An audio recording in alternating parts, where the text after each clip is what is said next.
ना बेटा we are moving to 6-1 जो आज हमने स्टार्टिंग में ही सीखी थी एक्सपोनेंशियल फंक्शन बेस्ड पे, उससे कनेक्टेड एक और अच्छा सा क्वेश्चन है ये आपके लिए।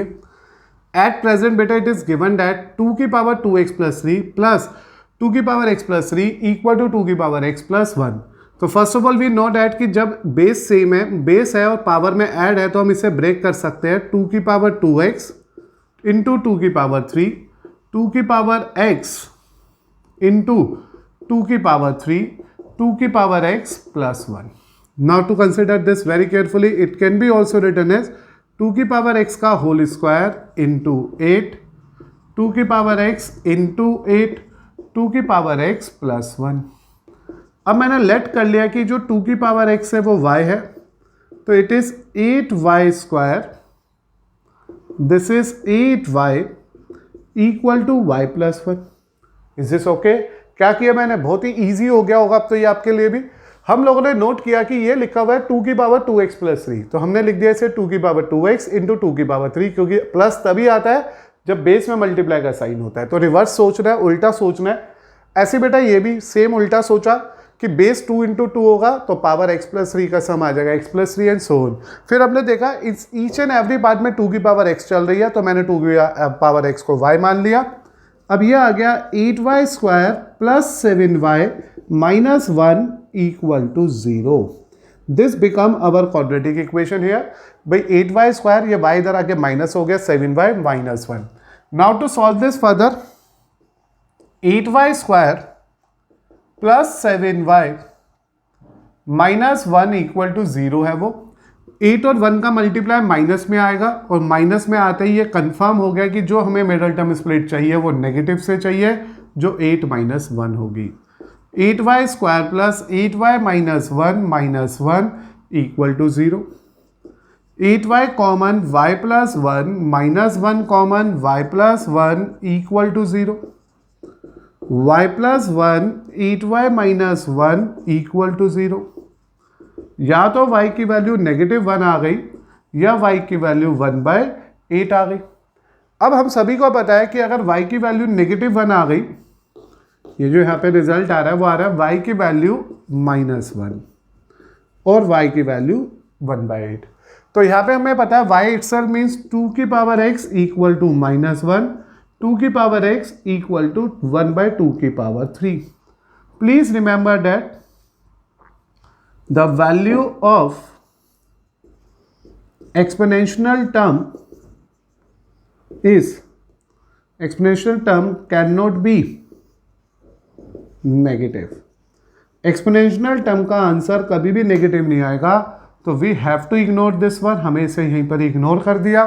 ऑन दी अदर हैंड ये आ गया मेरे पास 2 की पावर x इक्वल टू 2 की पावर -3, x बिकम -3। तो ऑन दिस बिहाफ बेटा मेरे पास जो इस क्वेश्चन का आंसर आया that is only a single value, और एक ही आंसर आ रहा है, एक ही रूट आ रहा है इसका, वो आ रहा है -3। तो recheck it again.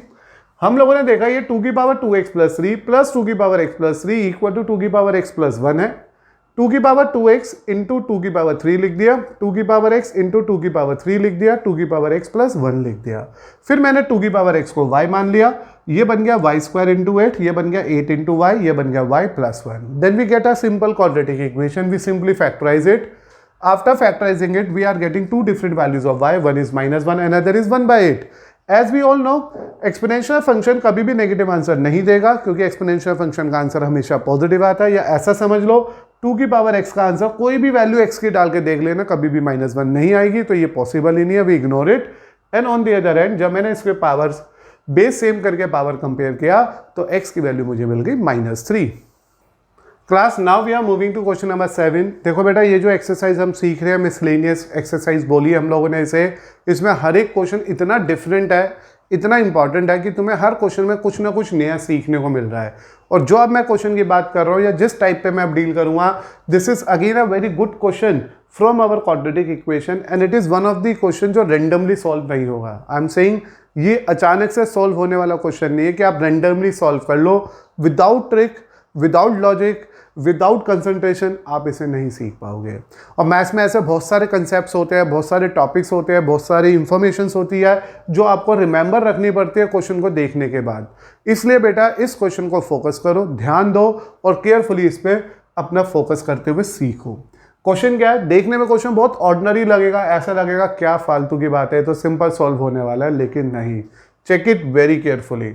a upon x minus b, b upon x minus a, अगर 2 है और x की वैल्यू a और b नहीं होगी। Why we are saying this कि x की वैल्यू a और b नहीं होगी, क्योंकि अगर a और b हो गई तो ये दोनों टर्म एग्जिस्ट करना बंद कर देगी, और अगर टर्म एग्जिस्ट नहीं करेगी, समथिंग अपॉन 0 आएगा, जैसे आ रहा है a अपॉन 0, b अपॉन 0, तो वो पॉसिबल ही नहीं है, इसलिए वो कभी भी वर्क नहीं करेगा। तो what we have to do for this question, एक तरीका तो बच्चों के मन में आता है जो रैंडम सोचते हैं यार एलसीएम ले लेते हैं फिर देखेंगे क्या होगा। वो जो कहते हैं ना देखेंगे क्या होगा, उसके बाद क्वेश्चन होगा ही नहीं, वो फंस जाएगी अपनी वर्किंग में। क्वेश्चन इतना डिफिकल्ट लेवल पे पहुंच जाएगा कि आपके लिए फैक्टर्स बनाना या क्वाड्रेटिक फॉर्मूला लगा के सॉल्व करना बहुत टाइम कंज्यूमिंग मेथड बन जाएगा। मैं ये नहीं कह रहा कि सॉल्व नहीं होगा, सॉल्व होगा, but it's a very time consuming method. आप चाहो तो अपने पॉइंट ऑफ व्यू के लिए चेक करके देखना, एंड यू ऑब्जर्व देयर कि ये तो बहुत ही लेंदी चला गया और अब आपसे समझ नहीं रहा है। तो क्या करना चाहिए इस क्वेश्चन के लिए, आप सीखो। इस क्वेश्चन में हमने देखा ये a upon x minus B है और ये b upon x minus A है, और मैंने इसके बाद एक छोटा सा लॉजिक लगा दिया। लॉजिक क्या लगाया आप समझिएगा, मैंने थोड़ा ड्रैग कर दिया तो मैं आपको आराम से समझाता हूँ उस लॉजिक को। देखो हम बचपन से सीखते आ रहे हैं 1 + 1 2 होता है, यानी कि 2 का मतलब 1 + 1 होता है। तो मैंने इस 2 को लिखा 1 + 1 और एक बार इसे माइनस कर दिया फर्स्ट टर्म से और एक बार इसे माइनस कर दिया सेकेंड टर्म से। सिंस यू ऑब्जर्व दैट ये 2 इधर जाएगा माइनस होगा तो ये -2 होगा, -1 एक के लिए, -1 दूसरे के लिए। फिर मैंने इसमें एक ब्रैकेट ले लिया x माइनस बी और यहाँ आ गया मेरे पास a minus x plus B, b minus x plus a, x minus a, x minus b। Is this clear? In this particular concept बेटा मैंने आपके लिए इस क्वेश्चन में लिया LCM. After taking that LCM, देखो मैंने करा गया, पहले उसको समझ लेना चाहिए कि मैंने इस 2 को लिखा 1 + 1 और दोनों को दूसरी तरफ ले गया, एक बार फर्स्ट ब्रैकेट से माइनस करा दिया, एक बार सेकंड माइनस से ब्रैकेट करा दिया। अभी रीजन है क्यों, वाई ऐसा क्यों किया, उसके लिए बेटा 2 मिनट का पेशेंस और 2 स्टेप तक सोचो, आपको समझ आएगा। मैंने फिर इस ब्रैकेट के अंदर ही एलसीएम ले लिया x माइनस बी, तो ये ऊपर x माइनस बी चला गया, साइन चेंज हुआ। इधर भी एलसीएम ले लो तो x माइनस ए चला गया, साइन चेंज हो गया। ऐसा करने से अगर आप क्लियर कर रहे हो अपने क्वेश्चन की तो आप लोग इसे जरूर देख पाए होंगे जो मैंने आपके लिए अब यहाँ पे मेंशन कर दिया। क्या देख पाए आप, a minus x plus B या b minus x plus A दोनों में से कॉमन है, तो मैंने इसे उठा के ले लिया कॉमन। मुझे मिल गया मेरा पहला फैक्टर और मुझे मिल गई मेरी दूसरी term. Is this clear? Factor मिल गया मुझे। As we already have 2 factor, this is the 1 factor, this is the second factor. I am saying that a minus x plus b is equal to 0 or 1 upon x minus b, 1 upon x minus a is also equal to 0. तो through out the question मैंने कहीं पे कोई quadratic नहीं बनाई, सिर्फ logic लगाया और उस टर्म को कॉमन उठा लिया जो दोनों में था कॉमन और अंदर बच गया ये टर्म। तो जैसे ये ब्रैकेट वाली ऊपर वाली टर्म बाहर आ गई, इसने छोड़ा 1 upon x minus b, इन्हें छोड़ा 1 upon x माइनस ए। यहां से तो a प्लस बी की वैल्यू x आ गई, तो एक आंसर तो आ गया x equal to a plus B. On the other hand, on the second way, जब मैं यहाँ पे आया तो एलसीएम ले सकते थे, लेकिन फिर से वो टाइम कंज्यूमिंग जाता, मैंने क्रॉस मल्टीप्लाई कर लिया। यह आया x माइनस ए और यह आ गया माइनस का x minus B, x minus A minus x plus B, 2x equal to a plus B, x की वैल्यू आ गई a प्लस बी बाई 2। तो इस बिहाफ पे बेटा मुझे मिला मेरे क्वेश्चन के 2 possible answer. 1 possible answer is x plus B, a plus B, and second possible answer is a plus B upon 2। तो एज अ रिजल्ट अगर हम इस क्वेश्चन को दोबारा कंक्लूड करें तो अपने आप में एक यूनिक मेथड से होने वाला ये क्वेश्चन है, यूनिक तरीके से हमने इस पर वर्क करा है। लाइक अ प्रीवियस क्वेश्चन कोई भी मेथड वैसा नहीं लगाया कि एलसीएम लिया, क्रॉस मल्टीप्लाई किया, क्वाड्रेटिक बनाई, फैक्टर बनाए और क्वाड्रेटिक फॉर्मूला लगाया, ऐसा कुछ नहीं किया। हमने सिर्फ एक यूनिक तरीका उठाया, इस 2 को ब्रेक किया 1 and 1, we distribute it to 1 each and every term, then we take the LCM in individual terms, then we have to take that common a minus x plus b common, ये दो term बची, arrange करा, एक एक करके zero से equal रखा, उन्हें सॉल्व किया, उनके सॉल्व करने के बाद जो रिजल्ट मेरे पास आया उससे ये इंडिकेट हो गया कि x either a plus B है या x either a plus B by 2 है। Now beta, we are working to a question number 8, which is again a very good question and again it is based on the concept of question number 7 only। जो अभी हमने previous question में logic लगाया था, almost वही logic इस question में भी लगेगा। To continue with this question, अगर हम randomly चले जाए, फिर से LCM ले ले और direct चले तो फिर से most typical question में से एक काउंट किया जाएगा, इसलिए हमारे को यहाँ पे adjustment सोच समझ के करनी है। और पहली adjustment है बेटा इस तरह से, जैसे पिछले क्वेश्चन में तो 2 को 1 1 में ब्रेक करके डिस्ट्रीब्यूट कर दिया था, इस बार हमने ऐसा नहीं करा। जिसके न्यूमरेटर में a था उसे b से माइनस कर दिया, जिस पे b था उसे a से माइनस कर दिया। And I think you know the importance of this word कि इन केस तुम्हारा x का आंसर 1/a या 1/b आएगा तो उसे हम इग्नोर कर देंगे। तो इसको भी मैंने बिल्कुल सेकेंड प्रीवियस क्वेश्चन जैसे अप्रोच किया, a के साथ b का डिफरेंस निकाल दिया, b के साथ a का डिफरेंस निकाल दिया और then we take the LCM here particularly a minus B A x plus 1 और यहाँ आ गया b minus A B x minus 1। तो थोड़े से अच्छे क्वेश्चन है, फोकस करना पड़ेगा, एक दो बार सुनना पड़ेगा, सीखना पड़ेगा, बार बार खुद करके देखना पड़ेगा, तभी इन क्वेश्चंस के ऊपर हमारा फोकस बनता है और हमारी कमांड बनती है। और मैंने कहा these are not a very ordinary question, generally ऐसे क्वेश्चंस आपको डिफरेंट टाइप की बुक्स में नहीं मिलते हैं, लेकिन ये one of the good questions है। और आप क्योंकि उस लेवल पे इस चैप्टर को सीख रहे हो कि अब आपको अच्छे क्वेश्चंस खुद करने चाहिए और खुद ही सीखने चाहिए। अब मैंने आपके सामने जब ये इन्फॉर्मेशन रखी तो मैंने कहा अगर हम डायरेक्ट जा रहे हैं तो ये बहुत ही ज़्यादा क्या हो सकता है, डिफिकल्ट हो सकता है, टिपिकल कैलकुलेशन जा सकती है। उसको बचाने के लिए, ओवर रूल करने के लिए मैंने एक छोटी सी एडजस्टमेंट करी है इस लॉजिक के साथ कि a के साथ b का डिफरेंस निकाला है, b के साथ a का डिफरेंस निकाला है। अब ऊपर जो एलसीएम लेने के बाद रिजल्ट आ रहा है इन दिस वन, ठीक है बेटा, यहाँ पे आई थिंक माइनस है तो यहाँ पे भी माइनस ही रहेगा और यहाँ पे माइनस ही आएगा, तो ये माइनस माइनस प्लस हो गया। ऐसे बेटा यहाँ आ गया b minus A B x plus A B x minus 1 equal to 0 आ गया। तो देखो इस तरह से मेरे पास जो दोनों के न्यूमरेटर जनरेट हो गया है वो एक बार फिर से एग्जैक्टली सेम आ गए, तो मैंने उन्हें कॉमन ले लिया, a minus A B x plus b common और यहाँ क्या बचा 1 upon a x minus 1, 1 upon b x minus 1। तो these are the two factors we generally obtain from our question without having any factorization method और without having any quadratic formula. अब पहले factor को भी 0 के इक्वल रख देते हैं, एज वेल एज जो सेकेंड फैक्टर बना है उसको भी इक्वल टू 0 रख देते हैं। और जैसे दोनों फैक्टर 1 बाय 1 0 से इक्वेट हुए तो a प्लस बी की value minus A B x आ गई, x का answer a b upon a by b आ गया, a plus B upon A B.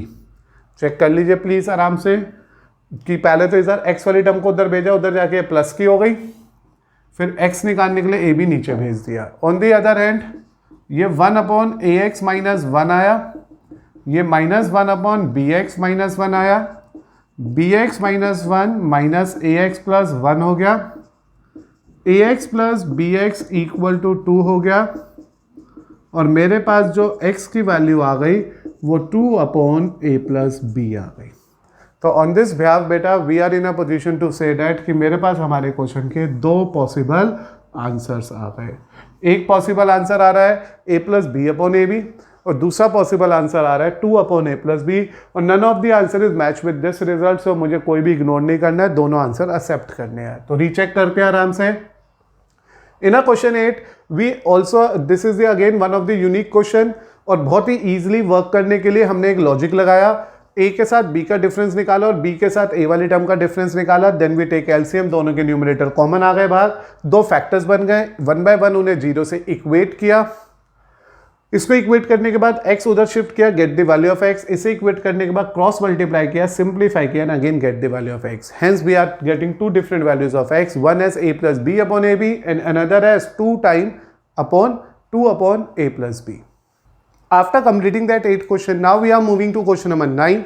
And again, when you observe the question, you observe that यार ये तो बहुत ही डिफरेंट सा क्वेश्चन है, करना क्या है, कैसे करें हम इसे, क्या लिखा है क्वेश्चन इन अ 9th क्वेश्चन, find the value of √6 plus √6 plus √6 plus √6 plus √6 plus √6 and it is running up to infinity. ये कहाँ तक जा रहा है, इन्फिनिटी तक जा रहा है, एंडलेस जा रहा है, हमें नहीं पता कहाँ तक पहुंचेगा, लेकिन we have to calculate this.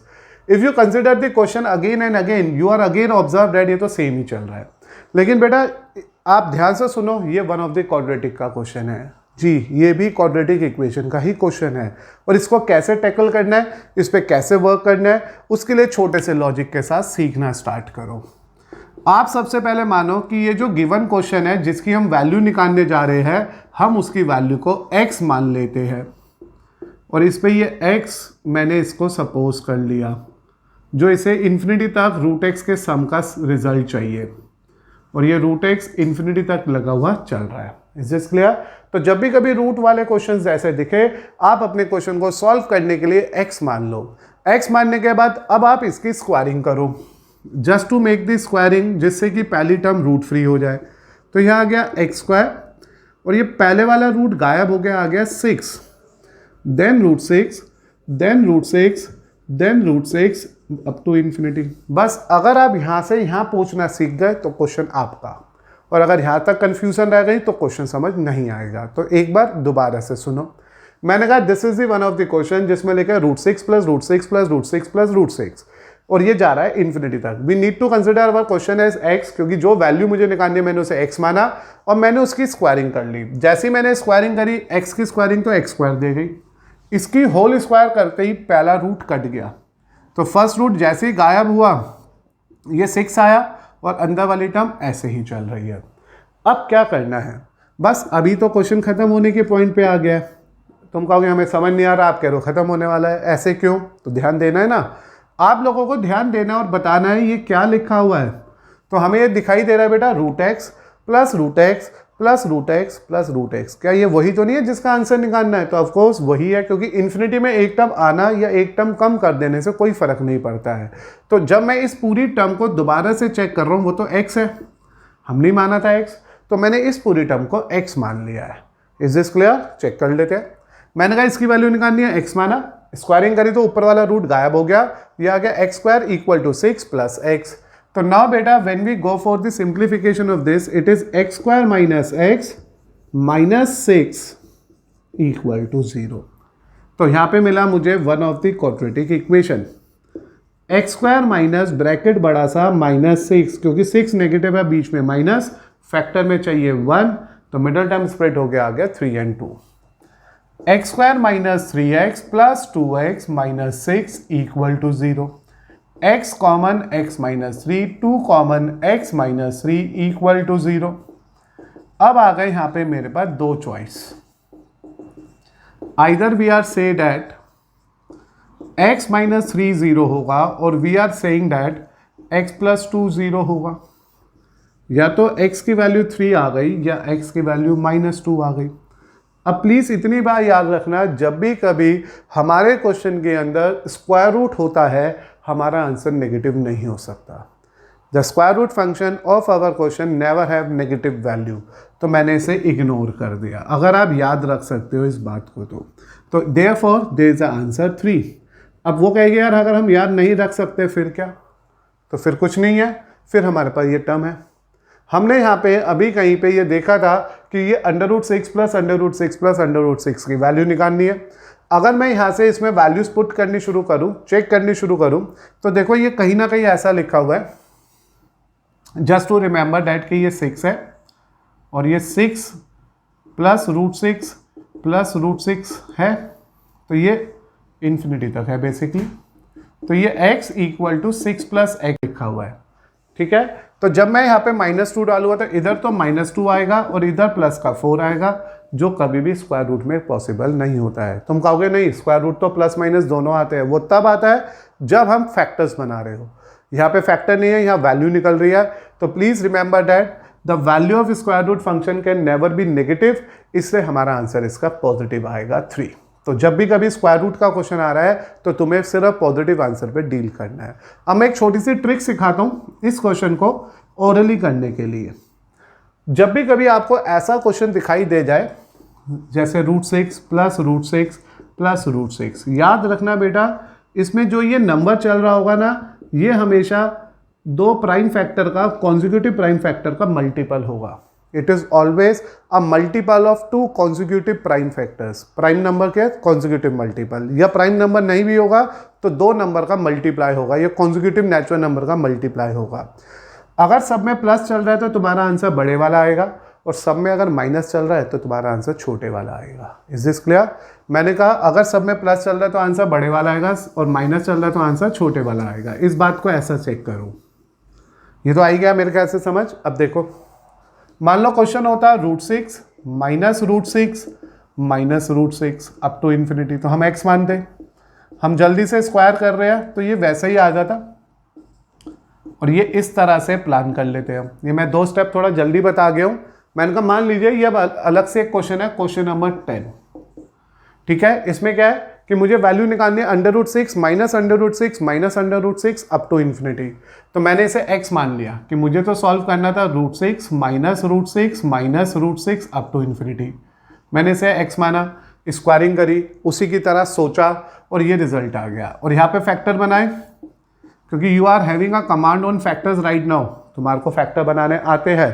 तो मैंने थोड़ा जल्दी जल्दी करके ये बता दिया कि मेरे पास जो इसका आंसर आ रहा है वो आ रहा है आइदर 2 और -3। एज डिस्कस टुडे ओनली कि स्क्वायर रूट का फंक्शन कभी भी नेगेटिव नहीं आएगा, इसलिए हमारा आंसर इसमें 2 होगा। तो व्हाट वी ऑब्जर्व कि अगर हमारे पास इस तरह के क्वेश्चंस में ये जो अंदर नंबर चल रहा है वो हमेशा लगातार 2 नंबर का मल्टीप्लाई निकलेगा। उन 2 लगातार नंबर के मल्टीप्लाई में जिनमें प्लस आ रहा है उसमें तो बड़ा वाला आंसर होगा, डेट इज 3। और अगर इसी के बीच में माइनस माइनस चल रहा है तो उन दोनों में से सबसे छोटे वाला आंसर होगा, डेट इज उस क्वेश्चन में 2। अगर मैं क्वेश्चन नंबर 11 की बात करूं, ऐसे 72 प्लस 72 प्लस 72, मैं अब आपको ओरल बता गया ये सब चीज़ें, आप ट्रिक लगाए जाओ, आंसर आते जाएंगे। आपने देखा यार ये 72 जो है ये तो 2 लगातार नंबर है, 9 × 8, हमेशा ऐसा ही होगा। इसमें जितने भी क्वेश्चन आप ऐसे देखोगे उसमें हमेशा ऐसा ही होगा, they are always a multiple of 2 consecutive numbers. तो ये है 9 × 8। तो अभी ट्रिक क्या बताई मैंने, अगर सबके बीच में प्लस है तो तुम्हारा आंसर दोनों में से बड़े वाला होगा। तो बताओ 9 और 8 में बड़ा क्या है? 9। तो देयरफॉर इसमें जो इसका आंसर आएगा वो 9 आएगा। और बाई चांस इन सब में माइनस होता, 72 minus √72 minus √72 up to infinity, तो तुम क्या देते, इस बार हमारा आंसर आता 8। ठीक है, अगर आपको श्योरली कंफर्म करना है अपने आप को कि यार ये सच में सही है तो गो विद इट, ऐसे ही ट्राई करिएगा, x मानिएगा, प्लस वाले को सॉल्व करिएगा इसी बिहाफ पे। यहाँ पे नेगेटिव नंबर इग्नोर होगा, तुम्हारा आंसर 9 आ जाएगा, और जब नेगेटिव वाले पे जाओगे इस बिहाफ पे तो तुम्हारा 9 इग्नोर होगा और तुम्हारा आंसर 8 आ जाएगा।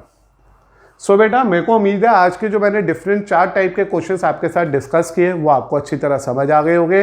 और लास्ट में मैंने एक ऐसी ट्रिक सिखा दी आपको जो रेंडमली क्वेश्चन को देख के आइडिया लग जाएगा कि क्या आंसर हो सकता है। मतलब जो क्वेश्चन देख के ये लग रहा था, ये समझ ही नहीं आ रहा था कि कहीं ये क्वाड्रेटिक का क्वेश्चन बनेगा या नहीं बनेगा, सीखने के बाद अब ऐसा लग रहा है यार इसमें है ही क्या। क्वेश्चन देखो प्लस चल रहा है तो दोनों के ये देखो किसके 2 कॉन्जिक्यूटिव फैक्टर्स को, जो बड़े वाला नंबर है वो आंसर है, और अगर माइनस चल रहा है तो फिर से कॉन्जिक्यूटिव फैक्टर देखो जो दोनों में से छोटा वाला नंबर है वो आंसर है।